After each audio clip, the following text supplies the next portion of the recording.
বিশ্বে প্রতি বছরই বায়ুদূষণ তালিকার ঝুঁকিপূর্ণ অবস্থানে থাকে রাজধানী ঢাকা। তবে সম্প্রতি বায়ুদূষণের শীর্ষ তালিকায় আছে এ শহর। এবার শীতের শুষ্ক মৌসুমেও বায়ুদূষণের মাত্রা নিয়ন্ত্রণহীন। বিশেষজ্ঞরা বলছেন, শীতে বৃষ্টি না থাকায় দূষণ বাড়ছে। শীতকালে বৃষ্টিপাত কম হওয়ার কারণে বাতাসের মধ্যে যে ভেসে বেড়া ধূলিকণা বা ধোঁয়ার পরিমাণটা বেশি থাকে, ফলে দেখা যায় যে এ সময় স্বভাবতই বায়ুর মানটা তুলনামূলকভাবে অন্যান্য সময়ের তুলনায় একটু খারাপ থাকে। এয়ার কোয়ালিটি ইন্ডেক্সের তথ্য অনুযায়ী বুধবার সকালেও রাজধানী ঢাকাসহ আশেপাশের এলাকায় বায়ুমান ছিল ৩০০-এর বেশি। ঝুঁকিপূর্ণ এই অবস্থায় জনসাধারণকে মাস্ক পরিধান সহ বাইরে না যাওয়ারও পরামর্শ দিয়েছে পরিবেশ অধিদপ্তর।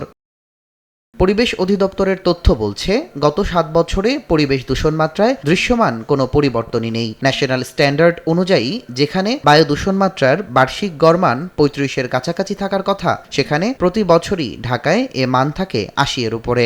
আর ২০২৪ সালে ঢাকায় এ দূষণ মান ছিল ৮৩.৯। তথ্য বিশ্লেষণ করলে দেখা যায়, প্রতিনিয়ত বায়ু দূষণ মাত্রা যে হারে বাড়ছে, তাতে এ মান পূর্বের বছরগুলোকে ছাড়িয়ে যেতে পারে এবছর। বায়ু দূষণে রাজধানী ঢাকা এক ভয়াবহ অবস্থায় চলে গেছে। তবে প্রতি বছরই পাকিস্তানের লাহোর থেকে বাংলাদেশে ভারত হয়ে যে দূষণ ঢোকে, তাতে রাজধানী ঢাকা ছাড়াও বাংলাদেশের অন্যান্য বিভাগীয় শহরগুলোর বায়ু দূষণ নিয়ন্ত্রণের বাইরে চলে যায়। বায়ু দূষণে অতিষ্ঠ হয়ে পড়েছে নগরবাসীও। রোগবালাইয়ের চিন্তায় যেন বাইরে বের হতেই ভয় পাচ্ছে সাধারণ মানুষ। বাচ্চাদের ঠান্ডা, কাশি, রোগ জীবাণু সবকিছু সবসময় লেগেই থাকে। গাড়ি ধোয়াতে আমার অনেক কষ্ট হয়। আমার ছেলে মেয়ে যখন বাইরে যায়, স্কুল কলেজে যায়, তখন তাদের চিন্তা থাকে যে কখন কোন রোগ বালাই নিয়ে চলে আসে। ঢাকা শহরে যে পরিমাণে বায়ু দূষণ, আমাদের চলাফেরা করতে খুবই কষ্ট হয়। ইটভাটার ধোঁয়া, গাড়ির কালো ধোঁয়া সহ পুরানো জিনিসগুলো থেকেই বায়ু দূষণ বেশি ঘটছে। বায়ু দূষণ নিয়ন্ত্রণে দ্রুত সরকারের হস্তক্ষেপ কামনা করছে সাধারণ মানুষ। দিন দিন বায়ু দূষণের পরিমাণ অনেক বাড়তেছে, এটা নিয়ে আমরা অনেক উদ্বিগ্ন। আমরা চাচ্ছি যে বায়ু দূষণটা যেন কমে। হসপিটালে তাকায় দেখেন প্রতিদিন মানুষ ভর্তি হচ্ছে। তো এই জন্য সবচেয়ে বেশি উত্তম হলো যত দ্রুত সম্ভব সরকার যেন এই বায়ু দূষণেরটা নিয়ে বেশি কাজ করে।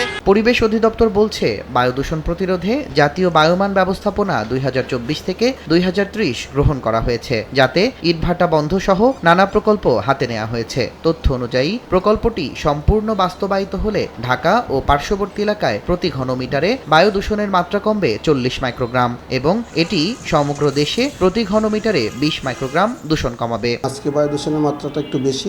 বায়ু দূষণ সাধারণত মূল কারণটা হলো যে বার্নিং মধ্যে পুরানো যেখানে পড়ে সেখান থেকে বায়ু দূষণ বেশি হয়। প্ল্যান বাস্তবায়নে সরকার বিভিন্ন ধরনের বাংলাদেশ ক্লিন এয়ার প্রজেক্ট বাস্তবায়ন করছে, সেটা পরিবেশ অধিদপ্তর করবে, পাশাপাশি বিআরটিএ করবে, পাশাপাশি হলো ডিটিসিএ করবে, এসব সংস্থার সাথে। বায়ু দূষণে বছরের পর বছর অতিষ্ঠ সাধারণ মানুষ, কিন্তু সমাধান তো খুঁজতেই হবে। সেই সমাধানের আশায় পরিবেশ অধিদপ্তর, স্থানীয় সরকার সহ বিভিন্ন বিভাগ হাতে নিয়েছে প্রকল্প, গ্রহণ করেছে নানা উদ্যোগ। কিন্তু প্রকল্প বাস্তবায়িত হলে জনগণের আশা ঠিক কতটুকু পূরণ হয় এবং বায়ু দূষণ মাত্রার পরিবর্তন কতটুকু আসে, সেটিই দেখবার বিষয়। তুষার আহমেদ ইমন, সময় সংবাদ, ঢাকা।